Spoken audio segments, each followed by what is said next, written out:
अनुष्ठान अध्यक्ष राजेंद्र प्रसाद पंडा आवाहक तत्व सुश्री मोनालिसा साहू और अनिल मल्लिक संयोजन आयोजित कार्यक्रम में मुख्य अतिथि भाव राज्य श्रम मंत्री शारदा प्रसाद नायक सम्मानित अतिथि भाव नरेश आर्य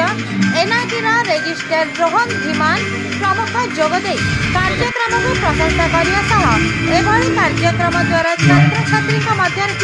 लुकायित प्रतिभा को लोकलोचन आने सहायक होता है मत रखी। अवसर में विभिन्न क्षेत्र में उल्लेखनीय अवदान निमंते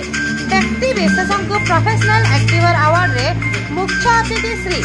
नायक सम्मानित करते। सम्मानित होइतिबा सर्वश्री डॉक्टर रामचंद्र मेहर एनआईटी रेजिस्ट्रार रेहन धीमान एनआईटी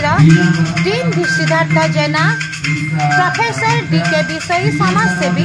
कुमार बेहेरा सुकांत चंद्र कुंटिया ग्रेसी डेविड कार्तिक राउत सामाजिक सर्वश्री बिरंची नारायण पट्टनायक कुंजा बिहारी राउत सुज्ञानी राय दिनेश मिश्र विवेकानंद दास सुस्मिता प्रधान रानू महापात्र अनंत पट्टनायक कामिनी महंत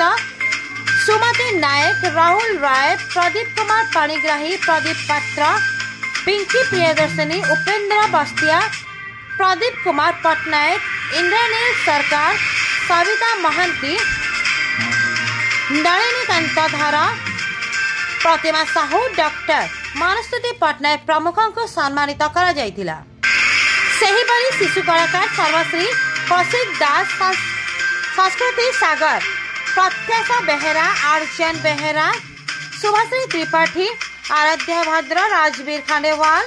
सोनालिका त्रिपाठी प्रमुखों को सम्मानित करा जायतिला। कार्यक्रम में मोहन पट्टनायक रश्मिता पंडा गौरी कुमार तरुणता सामल दिवाकर दास निवेदिता हलकर रीता सामल कल्याणी दास जमिनी प्रमुख सहयोग करथिले। ब्यूरो रिपोर्ट स्वतंत्र ओडिशा न्यूज।